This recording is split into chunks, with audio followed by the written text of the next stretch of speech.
আল্লাহর হাবিব যখন একদিন ঘরে এসে দেখেন আম্মা জান কান্না করেন, খাদিজাতুল কুবরা রাদিয়াল্লাহু তাআলা আনহাকে প্রশ্ন করলেন, খাদিজা রে কেন কান্না করো, তোমার কান্না আমার বরদাস্ত হয় না।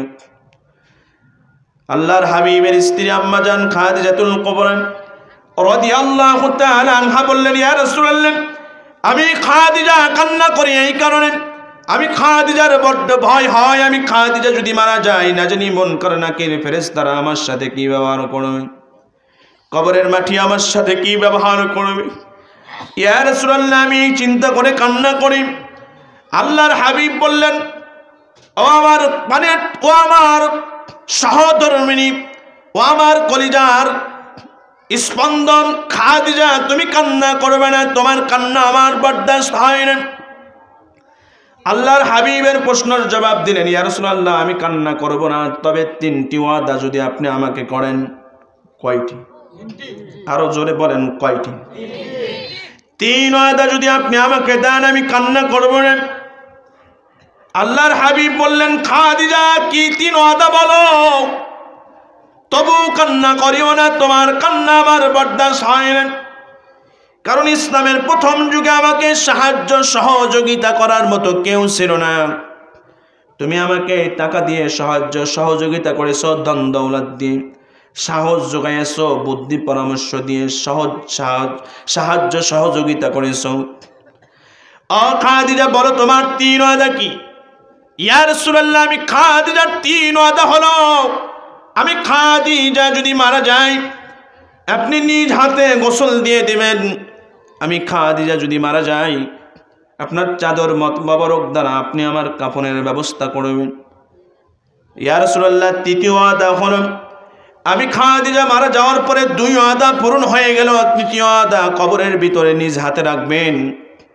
ও আমার পর্দার আড়ালের মা, একটু গভীর লক্ষ্য করে শোনো, তুমিও মা, আম্মা জান খাদিজাতুল মা, আম্মা জান খাদিজাতুল কুবরা মা, তিনিও নারী তুমিও নারী, তোমার বেহায়াপনার কারণে রাস্তায় চলে যায় না মা, দুনিয়ার জিন্দেগি থাকার জায়গা নয় রে মা। এমনি করে আল্লাহর হাবিব বললেন, খাদিজা তোমার 3 ওয়াদা কি? 3 নম্বর ওয়াদা কি বলো? ইয়া রাসূলুল্লাহ, রহিম,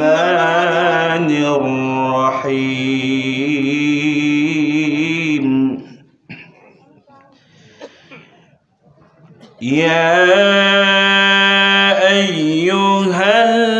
আইয়ুহাল্লাযীনা আমানু তাকুল্লাহ,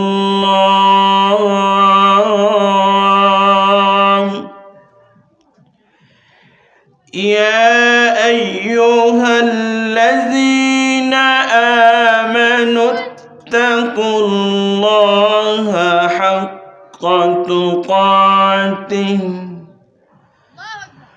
ولا تموتن إلا وأنتم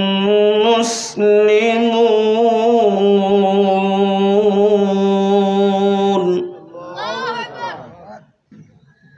وقال تعالى في شان حبيبه إن الله وملائكته يصلون على النبي يا أيها الذين آمنوا صلوا عليه وسلموا تسليما. সকলে দরুদ ইব্রাহিম পড়ি। اللهم صل على محمد وعلى آل محمد كما صليت على إبراهيم وعلى آل إبراهيم إنك حميد مجيد.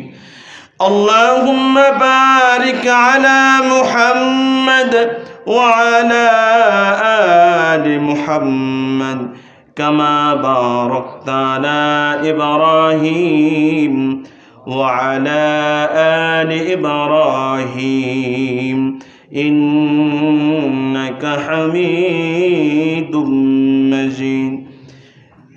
হাজারো ব্যথা বেদনার পরে ফিরে আসনি তুমি আপন ঘরে, দিনের আলো তুমি সরিয়ে দিতে চলে গেলে মদিনায় মক্কা ছেড়ে। হে রাসূল তোমাকে ভুলি আমি কেমন করে, হে রাসূল তোমাকে ভুলি আমি কেমন করে। খেয়ে না খেয়ে দিন প্রচারের কাজে নিজেকে দিয়েছ বিলিয়ে, তায়েফের কাফেরেরা চিনল না এ আলো, দুষ্ট ছেলেদের পিছু দিল লেলিয়ে।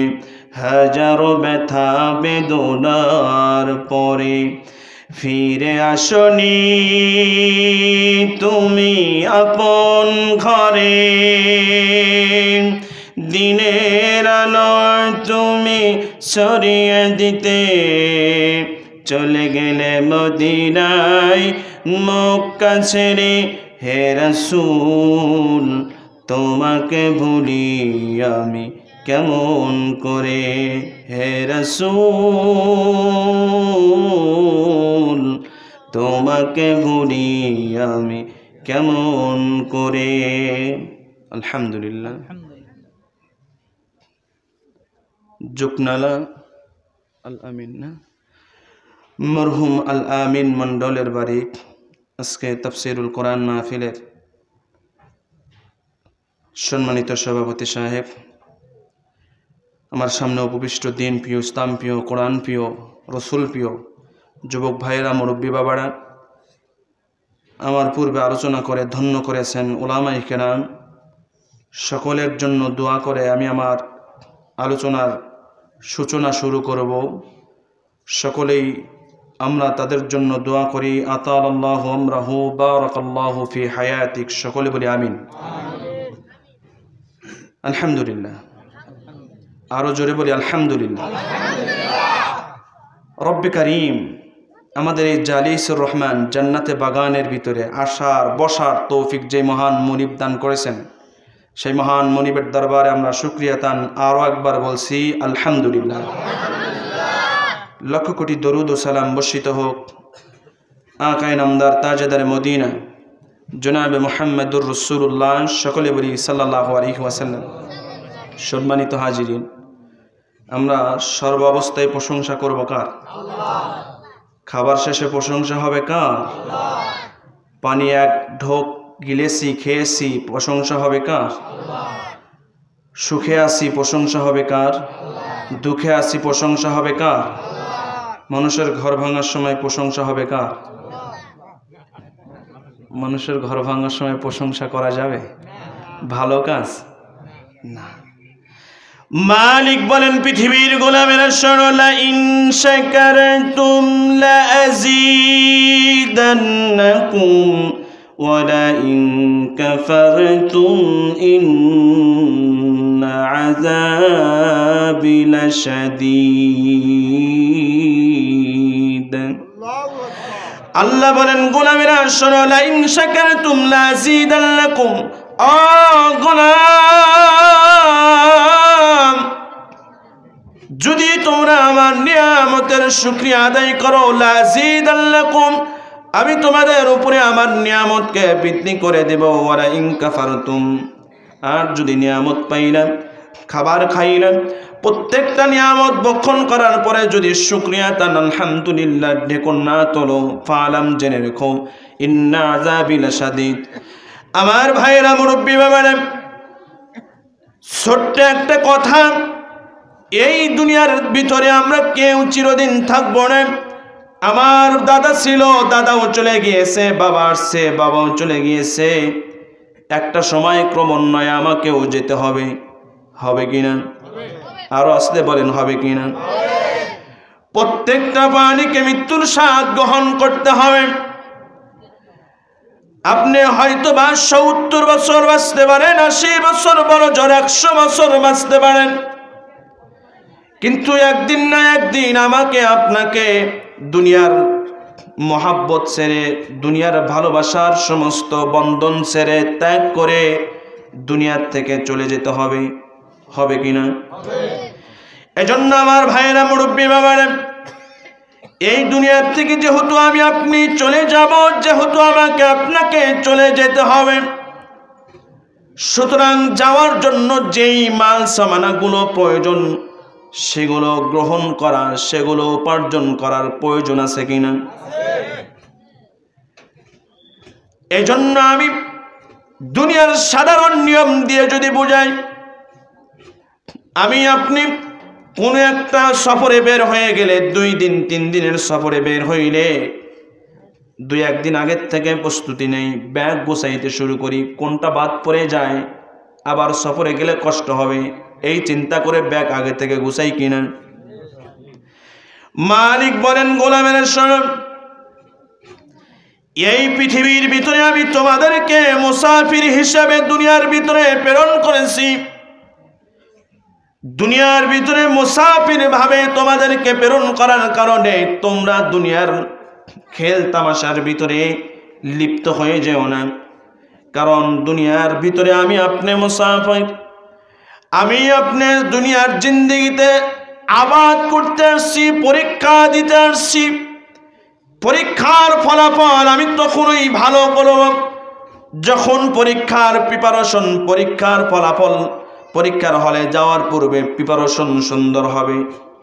কথা ঠিক আছে? আমি আপনি পরীক্ষার ফলাফল যদি ভালো করতে চাই, আমার পরীক্ষার আগে থেকে বই নিয়ে পড়তে বসতে হয়। আল্লাহর হাবিব সাল্লাল্লাহু আলাইহি ওয়াসাল্লাম বলেন, গোলামেরা শোনো, উম্মতেরা শোনো, এই দুনিয়ার ভিতরে তোমাদেরকে আল্লাহ পাক প্রেরণ করেছেন, আমাদেরকে প্রেরণ করেছেন পরীক্ষা করার জন্য। আপনি পরীক্ষার ফলাফল ভালো তখনই করবেন যখন আপনি প্রিপারেশন ভালো নেবেন, নামাজের ভিতরে আপনার মনোযোগ আছে, নামাজ পড়েন, রোজা রাখেন, হজ করেন, যাকাত দেন, ইসলামের প্রত্যেকটা কাজ করেন, রাসূলুল্লাহ সাল্লাল্লাহু আলাইহি ওয়াসাল্লামের সুন্নাত অনুযায়ী জীবন গঠন করেন, তাইলে আপনি পরীক্ষার ফলাফলটা আপনার ভালো দাঁড়াবে। আর যদি নিজের মন খেয়াল খুশি অনুযায়ী নিজের জীবন পরিচালনা করেন, ওই প্রিপারেশন ছাড়া যেই ছাত্রটা পরীক্ষার হলে গিয়ে কিছুই লিখতে পারে না, ভুলভাল প্রশ্নের উত্তর দেয়, আমার আপনার অবস্থা ওটাও একই রকম হয়ে যাবে।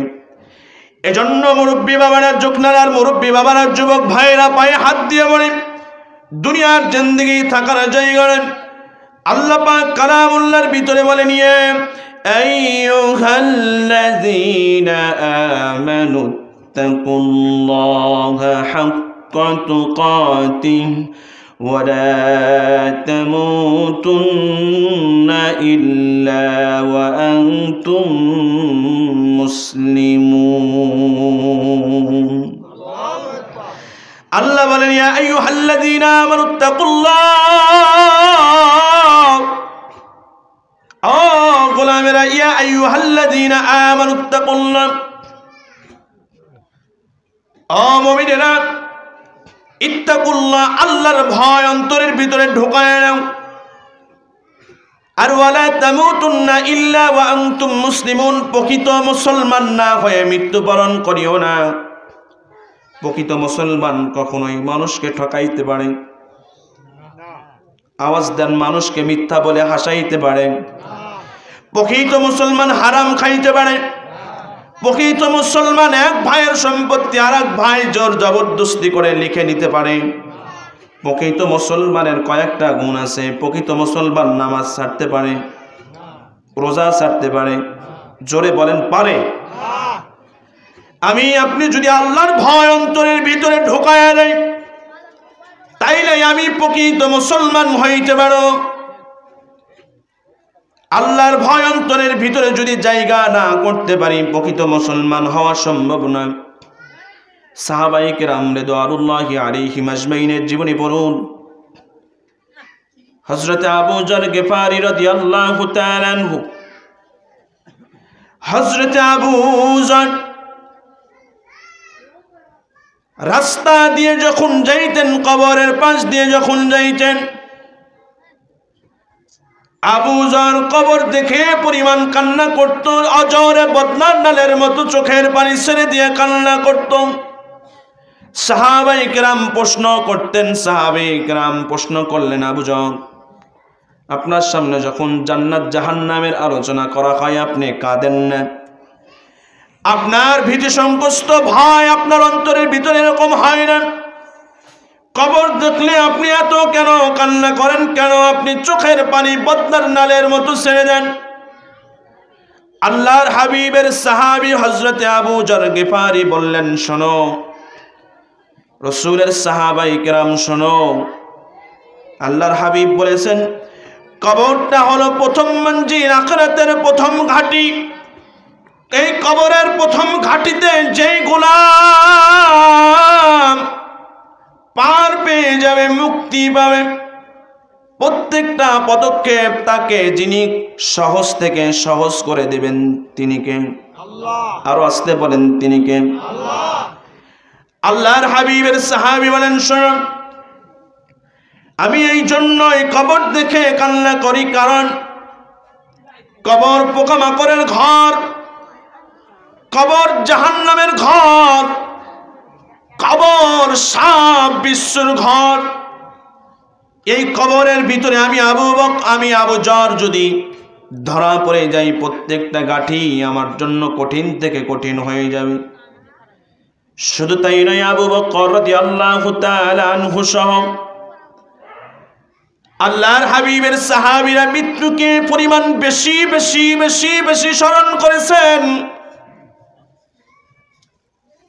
আম্মা জান খাদিজাতুল কুবরা রাদিয়াল্লাহু তাআলা আনহা ইসলামের প্রথম যুগে ইসলামের জন্য যা করেছেন, দ্বিতীয় কোনো মহিলা, দ্বিতীয় কোনো কেউ এরকম কোনো কাজ করে নাই।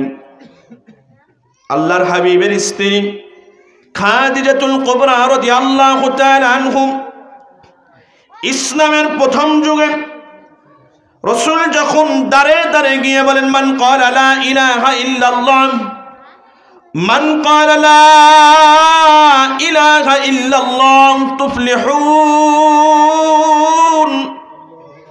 যে ব্যক্তি লা ইলাহা ইল্লাল্লাহ বলবে সে সফল কাম হয়ে যাবে। আল্লাহর হাবিবের স্ত্রী প্রথম যুগে, ইসলামের প্রথম যুগে রাসূল প্রথম যুগে যখন মানুষের দাঁড়ে দাঁড়ে কালেমার দাওয়াত দেয়, যত রাত্রিতে ঘরে ফেরে আল্লাহর হাবিব, যত রাত্রিতে ঘরে ফেরে,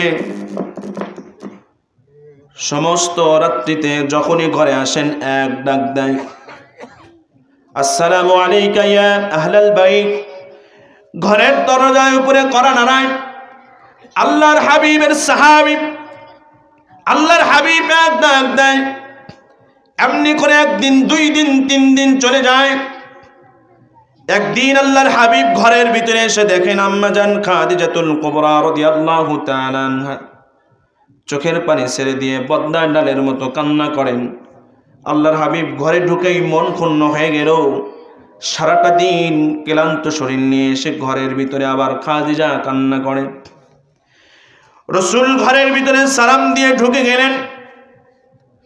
ঢুকে যাওয়ার পরে আল্লাহর হাবিব প্রশ্ন করলেন, খাদিজা, আমার সহধর্মিনী খাদিজা, শোনো, আমি যত রাত্রিতে ঘরের ভিতরে আসি, যখন ঘরের ভিতরে আসি খাদিজা, এক ডাক দেওয়ার সঙ্গে সঙ্গে তুমি ঘরের দরজা খুলে দাও। ও খাদিজা, তুমি কি ঘুমাও না? আল্লাহর হাবিবের প্রশ্নের জবাব আম্মা জান খাদিজা দিলেন, ইয়া রাসূলুল্লাহ, ইয়া হাবিবাল্লাহ, আমি খাদিজা ঘুমাই, তবে দরজার সাথে টেক লাগায়া ঘুমাই। একটু আওয়াজ দিয়ে বলেন না সুবহানাল্লাহ। আল্লাহর হাবিব বললেন, দরজার সাথে টেক লাগায়া ঘুমাও যখনই ডাক দেই। আল্লাহর হাবিবের প্রশ্নের জবাব দিলেন, ইয়া রাসূলুল্লাহ, আমি এই জন্যই দরজার সাথে টেক লাগায়া ঘুমাই। কেমন সাহাবায়ে কেরাম আম্মা জানদের অন্তরের ভিতরে মৃত্যুর ভয় দেখুন। কবরের ভয় দেখুন, আমি আপনি নাফরমানি করতে করতে নিজের জীবন 70 বছর পার করে দিয়েছি, আল্লাহর ভয় অন্তরের ভিতরে ঢুকাইতে পারি নাই। আল্লাহর হাবিব যখন একদিন ঘরে এসে দেখেন আম্মা জান কান্না করেন, খাদিজাতুল কুবরা রাদিয়াল্লাহু তাআলা আনহাকে প্রশ্ন করলেন, খাদিজা রে, কেন কান্না করো? তোমার কান্না আমার বরদাস্ত হয় না। আল্লাহর হাবিবের স্ত্রী আম্মা জান খাদিজাতুল কুবরা রাদিয়াল্লাহু তাআলা আনহা বললেন, ইয়া রাসূলুল্লাহ, আমি খাদিজা কান্না করি এই কারণে, আমি খাদিজার বড্ড ভয় হয়, আমি খাদিজা যদি মারা যায় না জানি মন করে না কে ফেরেশতারা আমার সাথে কি ব্যবহার করবে, কবরের মাটি আমার সাথে কি ব্যবহার করবে। ইয়া রাসূলুল্লাহ, আমি চিন্তা করে কান্না করি। আল্লাহর হাবিব বললেন, ও আমার সহধর্মিনী, ও আমার কলিজার স্পন্দন খাদিজা, তুমি কান্না করবে না, তোমার কান্না আমার বরদাস্ত হয় না। আল্লাহর হাবিবের প্রশ্নের জবাব দিলেন, ইয়া রাসূলুল্লাহ, আমি কান্না করব না, তবে 3টি ওয়াদা যদি আপনি আমাকে করেন। কয়টি?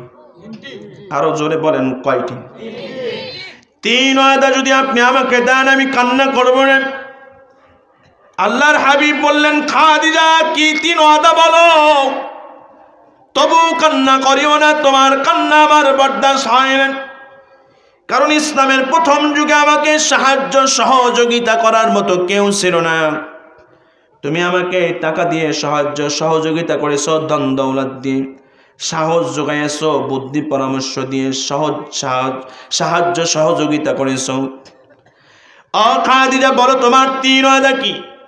ইয়া রাসূলুল্লাহ, আমি খাদিজার 3 ওয়াদা হলো, আমি খাদিজা যদি মারা যাই আপনি নিজ হাতে গোসল দিয়ে দিবেন, আমি খাদিজা যদি মারা যাই আপনার চাদর মোবারক দ্বারা আপনি আমার কাফনের ব্যবস্থা করবেন।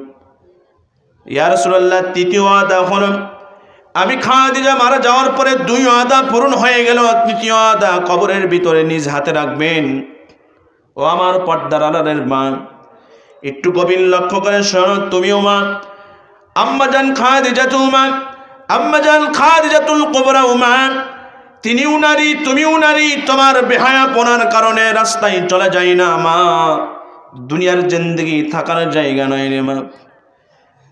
এমনি করে আল্লাহর হাবিব বললেন, খাদিজা তোমার 3 ওয়াদা কি? 3 নম্বর ওয়াদা কি বলো? ইয়া রাসূলুল্লাহ, আমার 3 নম্বর ওয়াদা হলো, আপনি নিজ হাতে আপনার কবরের ভিতরে রাখবেন। মুনকার নাকির ফেরেশতার সওয়াল জবাবগুলো আমি খাদিজার পক্ষ থেকে দিয়ে দিবেন। একটু জোরে বলেন আল্লাহু আকবার, আরো জোরে বলেন আল্লাহু আকবার। আল্লাহর হাবিব কোনো দিক চিন্তা না করে বললেন, খাদিজা কান্না করিও না, যাও যাও, আমি তোমার 3 ওয়াদাই পূরণ করে দেব। আল্লাহর হাবিবের সহধর্মিনী আমাদের আম্মা জান উম্মাহাতুল মুমিনিন আম্মা জান খাদিজাতুল কুবরা রাদিয়াল্লাহু তাআলা আনহা কান্না বন্ধ করে দিলেন। কিতাবের ভিতরে আসছে আল্লাহর হাবিবের স্ত্রী কিছুদিন পরে মারা গেলেন। রাসূল ওয়াদা অনুযায়ী নিজ হাতে গোসল দেওয়া দিলেন, কাফনের ব্যবস্থা চাদর মোবারক দ্বারা করে দিলেন। 3য় ওয়াদা হলো কঠিন ওয়াদা, কবরের ভিতরে নিজ হাতে রাখার পরে আল্লাহর হাবিব সাল্লাল্লাহু আলাইহি ওয়াসাল্লাম মাটি দিলেন। সাহাবায়ে কেরামদেরকে নিয়ে কাফন দাফনের কাজ শেষ করে রাসূল কবরের পাশে দাঁড়াইয়া বদনার ডালের মতো চোখের পানি দিয়ে ছেড়ে দিয়ে কান্না করে। আল্লাহর হাবিবের কান্না দেখে সাহাবায়ে কেরাম হাউমাউ করে কান্না করা শুরু করে দিলেন। জিবরাইল আমিনকে আল্লাহ পাক পাঠিয়ে দিলেন, জিবরাইল যাও আমার হাবিবের কাছে যাও, বলো আমার হাবিব যেন কান্না না করে। তার কান্না আসমানের ফেরেশতারা সহ্য করতে পারে না, জমিনের ফেরেশতারা সহ্য করতে পারে না, তামাম পৃথিবীর কোনো মাখলুকাত সহ্য করতে পারতেছে না। আল্লাহর হাবিব আসলেন, আসার পরে বললেন, ইয়া রাসূলুল্লাহ, ইয়া হাবিবাল্লাহ, আল্লাহ আমাকে পাঠাইয়া দিলেন, আপনি কেন কান্না করতেছেন? আল্লাহ কি জানে না আল্লাহর হাবিব কেন কান্না করতেছেন? জানেন না? একটু জোরে বলেন, জানেন কিনা? জানার পরে রাসূলের মুখ থেকে শুনলেন, আল্লাহর হাবিব বললেন, ভাই জিবরাইল, আমার সহধর্মিনী আমার সুখের দিনের সাথী, আমার দুঃখের দিনের সাথী, আমার খাদিজা মৃত্যুবরণের পূর্বে আমাকে 3টি ওয়াদা দিয়েছিলেন, 3 ওয়াদার ভিতরে আমি 2টি পূরণ করেছি। ও ভাই জিবরাইল, কবরের পাশে দাঁড়ায় আছি, মুনকার নাকির ফেরেশতা কখন আসবে? আমার খাদিজার 3টি ওয়াদা ছিল, আমি যেন আমার খাদিজার পক্ষ থেকে সওয়াল জবাবের উত্তর, প্রশ্নের উত্তরগুলো আমি রাসূল দিয়ে দেই। কারণ আমার খাদিজা বলেছেন, ইয়া রাসূলুল্লাহ, আমার বড্ড ভয় লাগে, না জানি আমি প্রশ্নের উত্তর দিতে গিয়ে হিমশিম খেয়ে যাই কিনা, ঘাবড়িয়ে যাই কিনা, ভয় পেয়ে যাই কিনা, আপনি আমার পক্ষ থেকে জবাব দিয়ে দেবেন। ও ভাই জিবরাইল, দাঁড়ায় আছি, মুনকার নাকির ফেরেশতারা আসবে, আমি রাসূল আমার খাদিজার পক্ষ থেকে জবাব দিয়ে দেব। আল্লাহর হাবিবের কান্না থামে না, জিবরাইলও কান্না করেন, সমস্ত ফেরেশতারা কান্না করেন। আল্লাহর হাবিব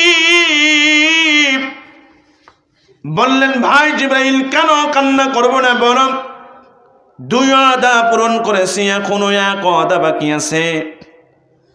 আল্লাহর হাবিবকে সুসংবাদ শুনাইলেন, ইয়া রাসূলুল্লাহ, ইয়া হাবিবাল্লাহ, কান্না করিয়েন না, আল্লাহ আমাকে পাঠাইছেন সুসংবাদ দিয়ে। সুবহানাল্লাহ। ও ভাই জিবরাইল, কি সুসংবাদ যদি আমাকে বলো? আল্লাহর হাবিবের প্রশ্নের জবাব জিবরাইল আমিন দিলেন, ইয়া রাসূলুল্লাহ, ইয়া হাবিবাল্লাহ, আমাকে আল্লাহ পাক সুসংবাদ, এই সুসংবাদ দিয়ে পাঠিয়েছেন। বলেছেন, জিবরাইল যাও, যেই খাদিজা দুনিয়ার ভিতরে থাকা অবস্থায় ইসলামকে ভুলে যায় নাই, রাসূলকে ভুলে যায় নাই, আল্লাহকে ভুলে নাই, ইসলামের জন্য নিজের সব কিছু সমর্থ করে দিয়েছেন, নক্ষ করে দিয়েছেন, সব কিছু শেষ করে দিয়েছেন। ও জিবরাইল যাও, আমার হাবিবকে শোনাও, আমার খাদিজা যদি কবরের ভিতরে কোনো প্রশ্নের সওয়াল জবাব দিতে গিয়ে হিমশিম খেয়ে যায়, আমি আরশের মালিক, জমিনের মালিক আল্লাহ তাআলা খাদিজার পক্ষ থেকে সওয়াল জবাব, প্রশ্নের উত্তর দিয়ে দেব।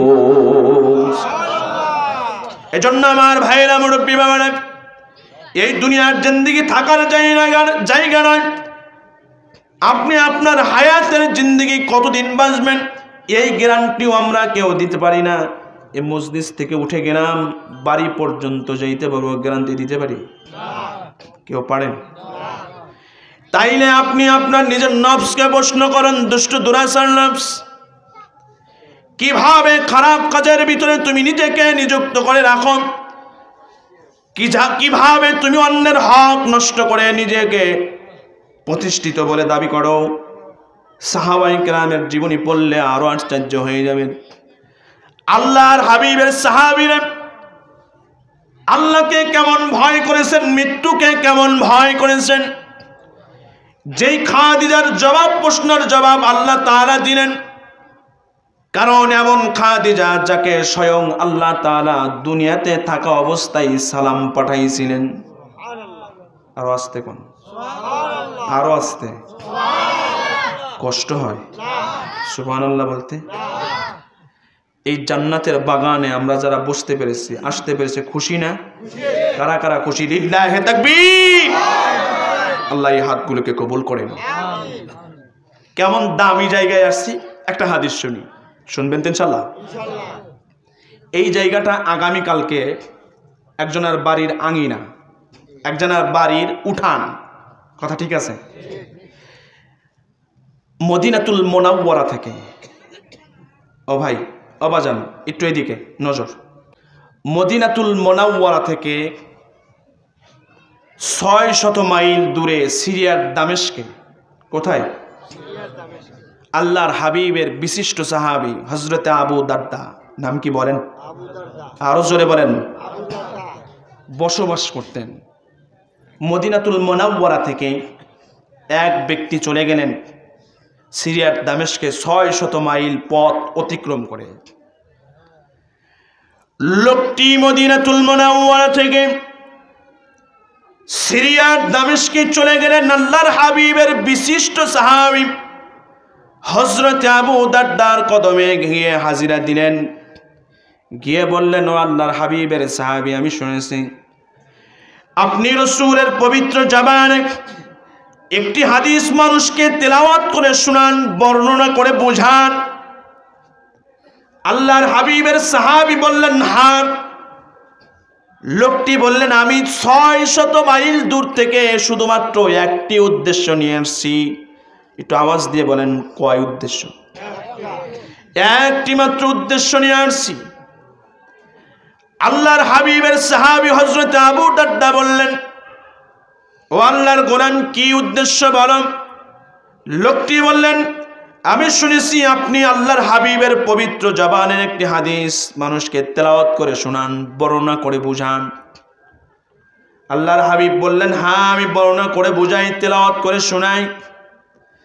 লোকটি বললেন আমি সেই হাদিসটা শোনার জন্য 600 মাইল মদিনাতুল মুনাওয়ারা থেকে আপনার কদমে এসে হাজিরা দিয়েছি। আল্লাহর হাবিবের সাহাবী বললেন তাহলে শোনো হাদিস। লোকটি বললেন বলুন।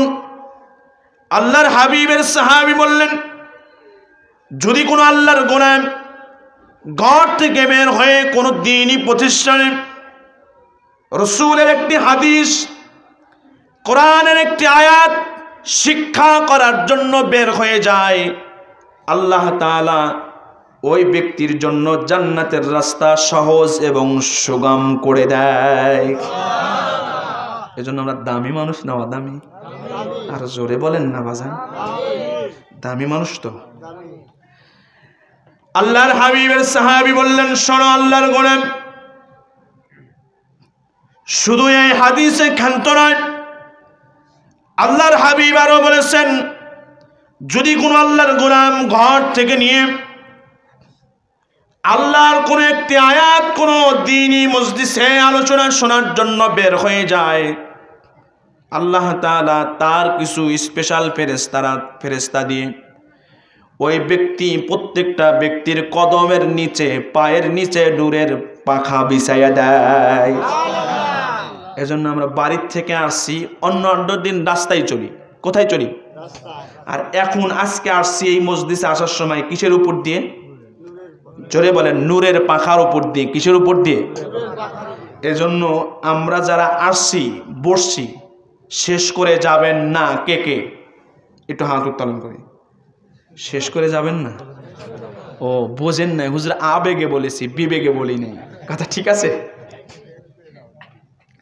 এজন্য আমার ভাইরা মুরব্বী বাবারা, মৃত্যু আপনার ঘরে এসে দাঁড়াবে, আপনার দরজায় এসে কড়া নাড়াবে।